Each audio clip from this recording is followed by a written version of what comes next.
It is 7 o'clock, and I'm going to call this meeting to order. Welcome. Good evening, ladies and gentlemen, council members, city officials. Welcome to the February 9, 2026 regular city council meeting. We're meeting at 26 South Paint Street, Chiillicothe, Ohio, and I would ask the clerk to call the roll. Thank you, President Shoemaker. Bennett. Present. Payne. Here. McCourt. Here. Barnes. Here. McKeever. Here. Dement. Here. Preston. Here. Dunn. Here. Creed. Here. Would Mr. McCourt please lead us in the Pledge of Allegiance?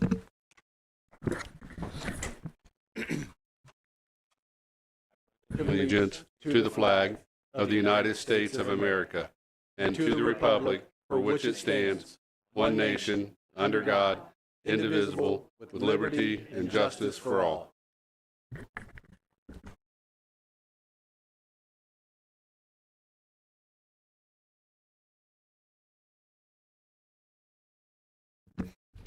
The minutes from the January 29, 2026 meeting have been distributed. Are there any additions, deletions, or corrections? Hearing none, is there a motion to approve the minutes? Motion by Ms. Dunn, second by Mr. Dement, and the clerk will call the roll. Bennett. Yes. Payne. Yes. McCourt. Yes. Barnes. Yes. McKeever. Yes. Dement. Yes. Preston. Yes. Dunn. Yes. Creed. Yes. Minutes are approved. We'll now move to the reports of committees. Development Committee, Mr. Dement. Thank you, President Shoemaker. Development has nothing on tonight's agenda and nothing to report. Thank you. Thank you. Engineering Committee, Ms. Dunn. President Shoemaker, I have nothing on the agenda and nothing to report. Thank you. Thank you. Finance and Technology Committee, Mr. Creed. Thank you, President Shoemaker. We have two items on the agenda tonight. First is item number one. It's an ordinance appropriating $24,048 to cover flood insurance for the wastewater treatment plant. At the appropriate time, I'll make a motion to waive the three-read rule so we can get that paid. And then item number four is an ordinance appropriating $2,809,902.42 for the purpose of handling brought forward purchase orders from 2025 and other brought forward amounts. And at the appropriate time, I'll make a motion to waive the three-read rule on that as well. And we did have a committee meeting just before this on item 26005. This is appropriation for emergency purchase of salt. The committee agreed with that. It's for a total amount of $35,000, and that is sent forward to the law director's office for to be placed on our agenda next month or next meeting. That concludes my report. Thank you. Human Resources Committee, Ms. Payne. Thank you, President Shoemaker. I do not have any additional or any new information to report on this evening. Thank you. Thank you. Parks and Rec Committee, Mr. Barnes. Thank you, President Shoemaker. I have nothing on the agenda and nothing new to report. Thanks. Thank you. Safety Service Committee, Ms. Preston. Thank you, President Shoemaker.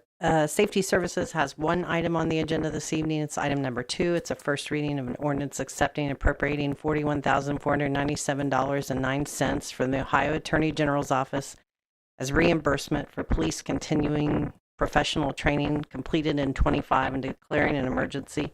And at the appropriate time, I will request to waive the three-read rule. Thank you. That'll be all. Thank you. I was glad to hear if we were going to waive so we could pay bills quickly. If we can get money, that's a good thing. So I appreciate that. We'll move on to the Utilities Committee. Mr. McKeever.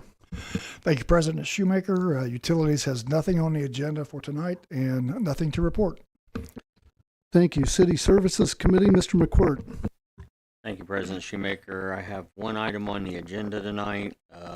First reading of a resolution authorizing the disposal of municipal property that is not needed for public use or is obsolete or unfit for the use for which it was acquired in accordance with Ohio Revised Code Section 722.15 by way of auction.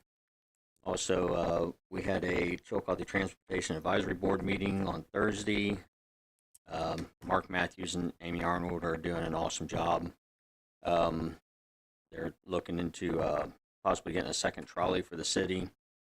They're also talking about doing some updates to bus stops, adding some benches, and actually at the library stop, wanting to put a bigger shelter in with a bigger bench there. And everything at Transit's going real well. Thank you.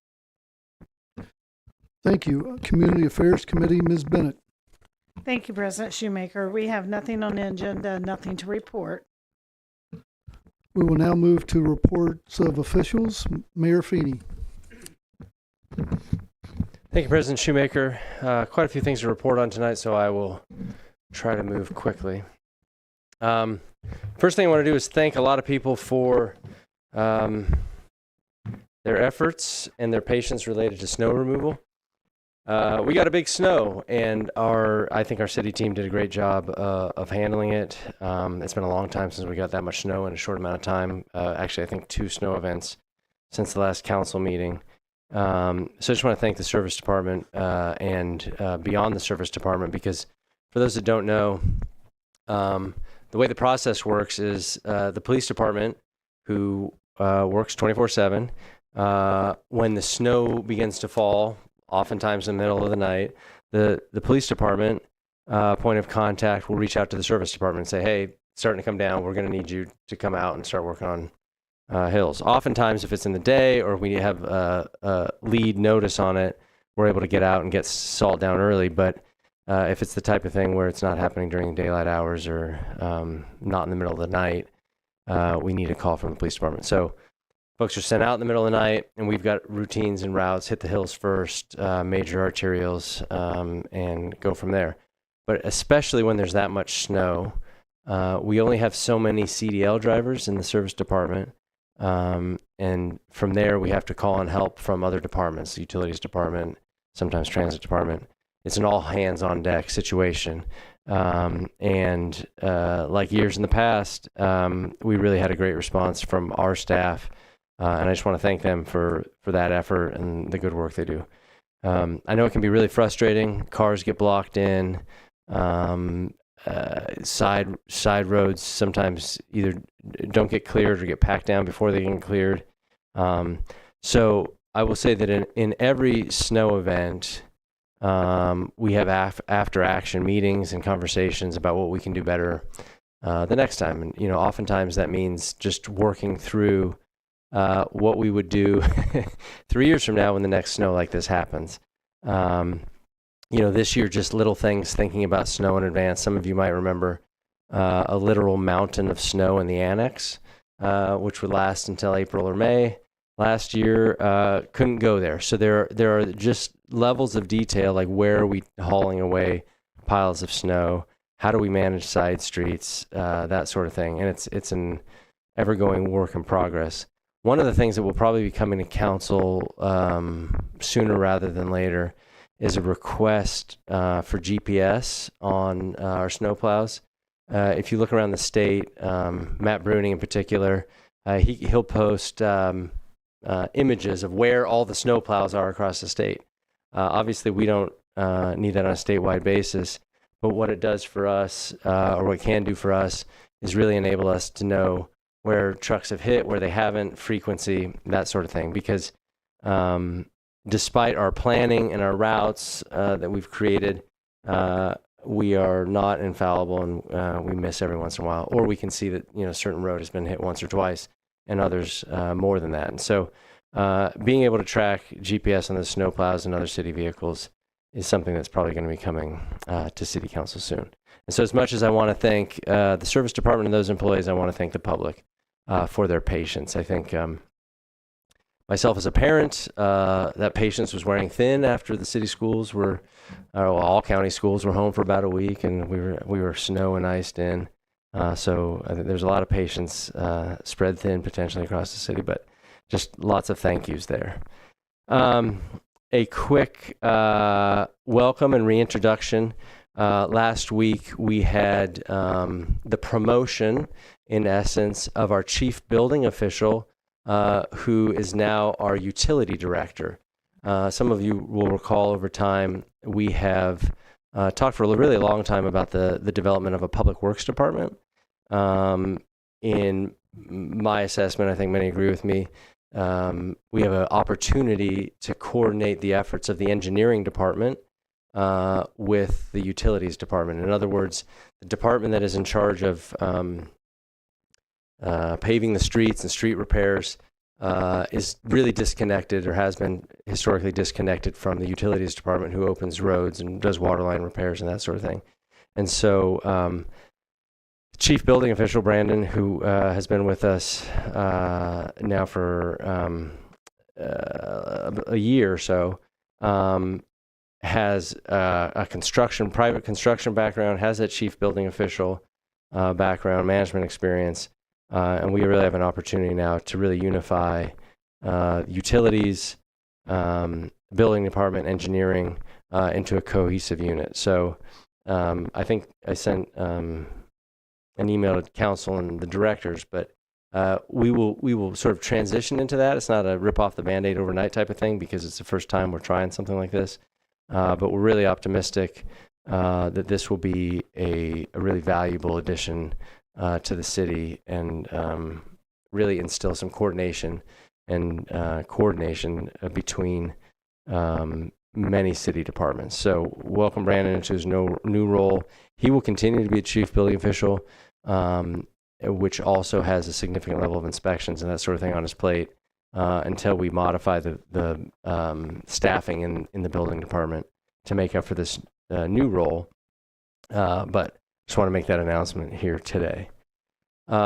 Also an announcement, which many of you may have seen press releases for, or news for, is last week's announcement that we are the recipient of $1.5 million in congressionally directed spending for Mary Lou Patton Park. This is an application that we submitted to our congressional delegation. That means Senator Marino, Congressman Taylor, and Senator Husted, and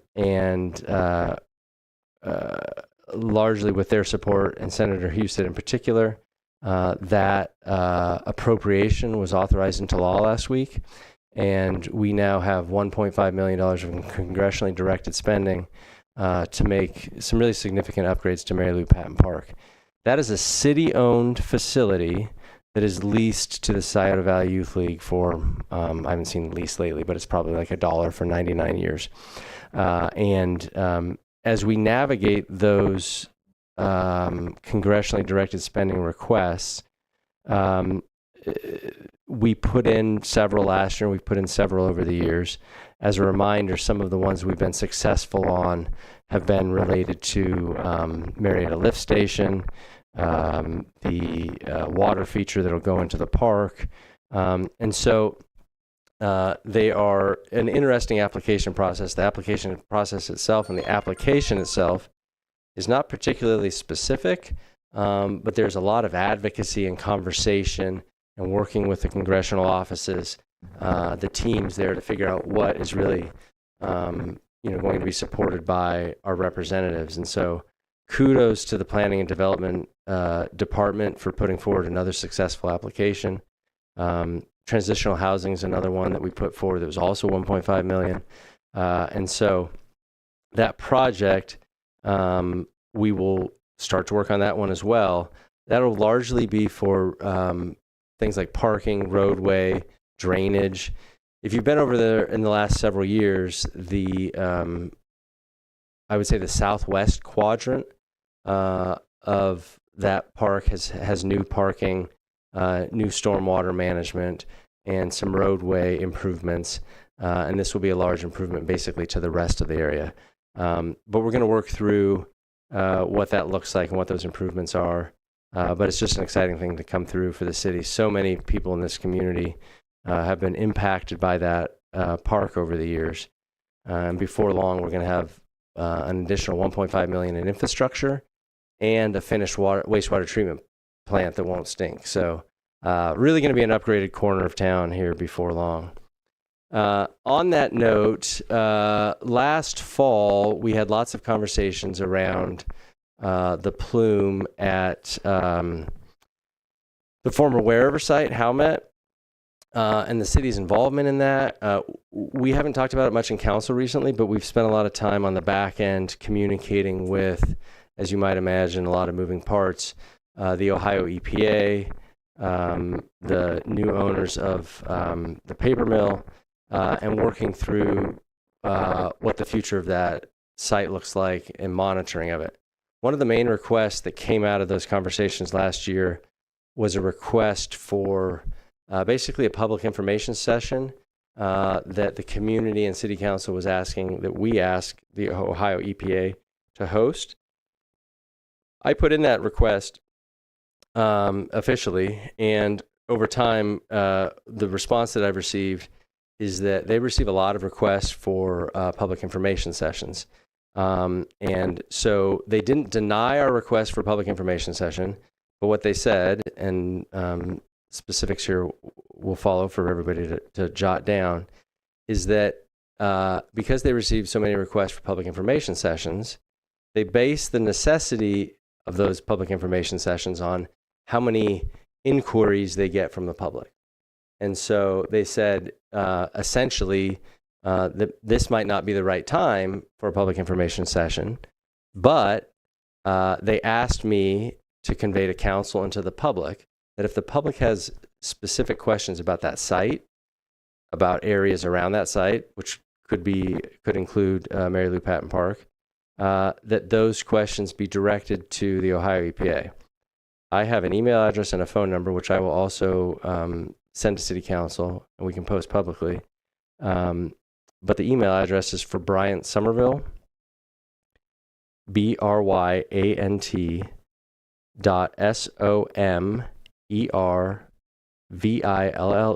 I'll say this again, at epa.ohio.gov.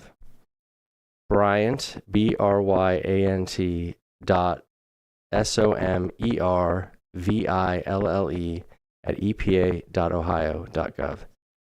614-644-2782. I will admit that I was frustrated by the response, but I don't think it's a rejection of our request. I think it's a process that they have and that we need to follow. So I would encourage the public, I would encourage members of City Council to direct specific questions and requests to those, either that email address or that phone number with your specific questions, general concerns, whatever it might be, so we can get the EPA down here to answer some of these specific questions. I can relay information that I get, but hearing answers from, I think, specific sources, especially when it's scientific stuff and I'm trying to rephrase what I've been told by somebody who's doing technical work, can be very valuable for the community. So again, it's Bryant Somerville at epa.ohio.gov, and the number is 614-644-2782. And then just kind of a couple notes of interesting news, or I think. Next week, we're going to get delivery in the fire department of a new medic truck that we ordered in 2022. The lag time on that vehicle is almost 4 years. And we also have a fire truck coming soon, which was ordered in late 2024. So in terms of strategic planning and asset management, obviously post-COVID, there was some supply chain issues, but both a new medic and a fire truck coming along the way, which are, especially in the case of the medic, long overdue. I'll stop there. Thank you. Thank you, Mayor. Auditor Spetnagel. First of all, I just want to announce Lauren Baker, sitting back here, is now the deputy auditor in the auditor's office. So if anybody ever has any questions, you can always contact Lauren. She usually comes to council every week, so I know that you guys are familiar with her. And then I have two items on the agenda. One, appropriating $24,000 to cover the cost of wastewater treatment plant flood insurance. That is insurance that's required during the construction project down there. And then item number 4 is appropriating $2.8 million to cover continuing brought forward purchase orders.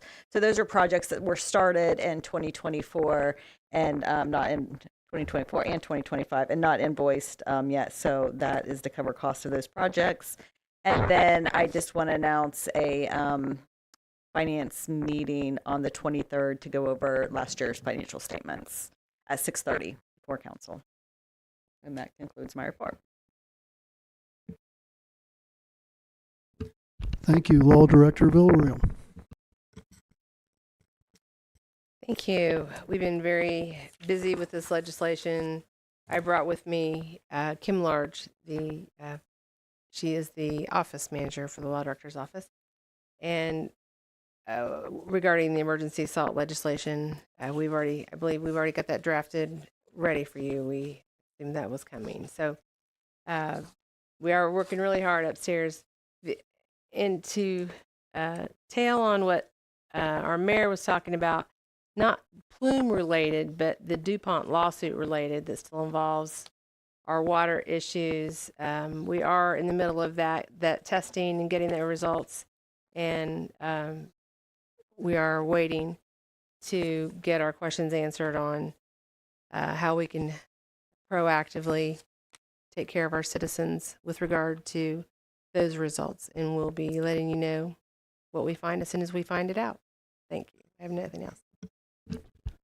Thank you.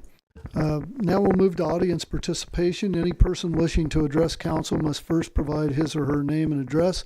Comments shall be limited to 5 minutes, and I'll give you a warning when there is 1 minute remaining.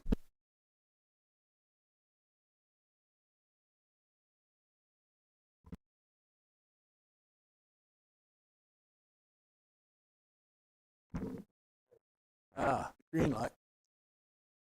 Michael Cade, 380 Meadow Lane. I'm not here really to complain. I'm just here to discuss something. And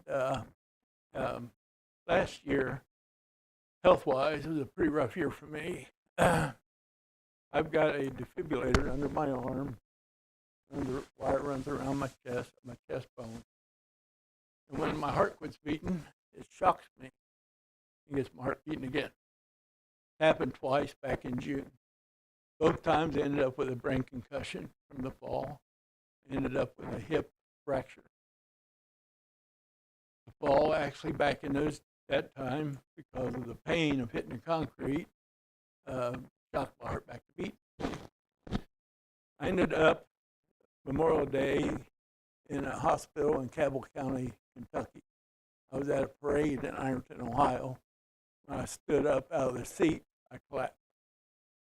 First time it ever happened, didn't know anything was wrong. I felt good. No problem whatsoever. 10 or 11 days later, I was mowing my brother's grass over in Pleasant Valley, and I got done. I was sitting on a patio, got up to leave, passed out. Ended up with a brain concussion, a fractured hip. Ended up out here at Adena for 3 days. They did x-rays, sent me to OSU to do another x-ray, an MRI up there. And they did a brain test or x-ray that didn't find anything. And I told my wife could have told them that without an x-ray. But I said all that to say this. Where I live on Meadow Lane, over the years, and it's about the snowplow. Over the years, they forget my lane, Meadow Lane. They forgot it this past time. They forgot it the second time. And I've called. And all three of my neighbors on my street, we got a big street, a lot of people live on it. There's 3 people, 3 families live on my street. But anyway, they did plow our neighborhood, but they didn't plow my street, neither time. So Wednesday of the big snowfall, I was in bed, went to bed about 10:30. I woke up a little after midnight. My left leg was vibrating. That's what woke me up. And my heart wasn't beating the way it should be. And I could feel that. But I knew when I went to bed, there was a FedEx truck on one end of our street stuck. On the other end of our street was 2 cars stuck. So I knew I couldn't get out. Also, I knew if I called the paramedic, they could have got to me, but they would have had to walk 100 yards probably to get to me. So I just went ahead and laid there for a few minutes. Finally, the problem stopped, and I thought maybe I was going to get shocked, but I didn't. I didn't go that far. I said all that to say this. They have not plowed our street many times, and they have plowed our neighborhood. So they keep forgetting my street. Now, I have called the city street department and complained. And I actually told them that Thursday morning, was it last Thursday morning, about my situation with my heart. I called them again. I called them 3 times. They kept telling me, well, you're on the list. My neighbors called, the same thing. Well, you're on the list. But anyway, when I told them about my heart situation at the street department, they were out that day, and they plowed the street 3 times. The street's about this wide. They plowed it 3 times. They brought an end loader down the street to scoop up all the ice because cars have been run over and make it solid. Anyway, that's why I'm here to discuss it. I know our mayor talked about, and I agree with him 100%. I worked in Michigan for a railroad for 30 years, and I drove a dump truck with a plow on it hundreds of miles. So I understand how it is, and you got to do the hills first. I get it. You do the main streets first. I get it. What my complaint is this: in all the other neighborhoods, how much time do they spend in one neighborhood before they go to the next one? Why can't they go through and make one run through every street first, and then go back and remove more? The other thing is that they keep forgetting my street. You know, I don't know if I'm on the GPS or not. Apparently not. So anyway, I just thought I'd bring that to your attention. And my wife would get really mad if I were to die because the street hadn't been plowed. She would really be up. I wouldn't be too upset, but she would be. And my mom would be very hurt too. She's still alive. She's 90 years old, doing great, healthy, great, good shape, lives by herself, takes care of all of her stuff by herself. Don't take any medication. But she would be upset if that would happen to me. So anyway, I would like to get my street plowed every time it snows, just like everybody else. Thank you very much. Thanks for the information, and I'm sure the mayor's taking notes. And also, we hope you're feeling well.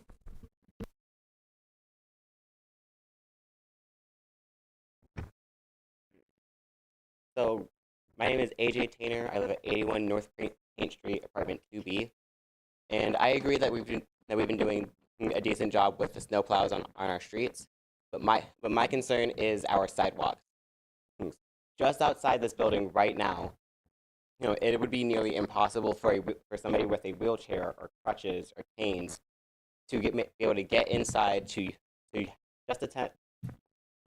I apologize. I'm forgetting how to English today. It would be nearly impossible for them to be able to get inside to attend this meeting. I don't know how many of you all have ever used wheelchairs or tried to push a friend in a wheelchair or canes or crutches or any kind of mobility aid, but I'm sure you all are at least somewhat aware of how difficult it is to do in winter especially.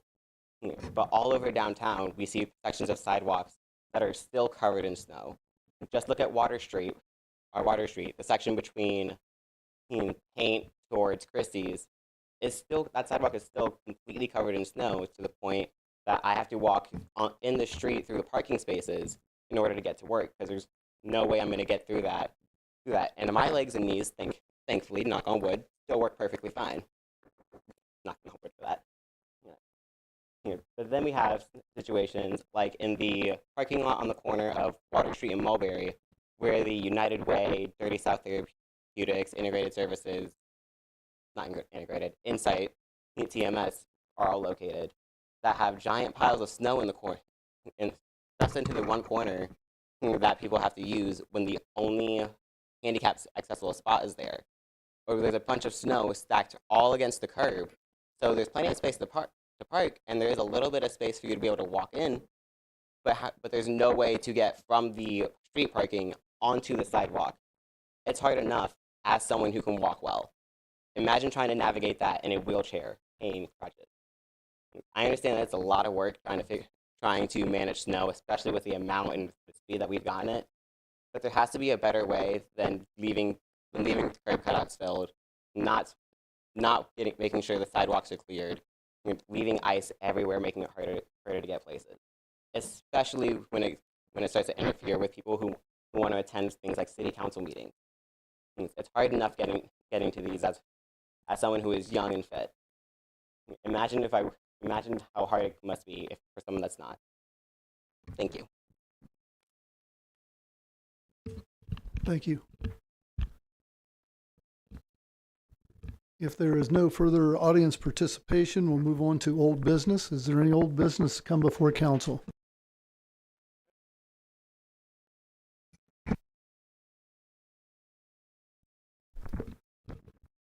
Hearing none, we'll move on to petitions and correspondence.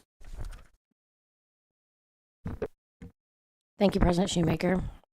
I have received an email from the new Sheets that's going in on Bridge Street, inviting everyone to their grand opening and their soft opening on Friday the 13th and Saturday the 14th. All right. I think those festivities go on all day also.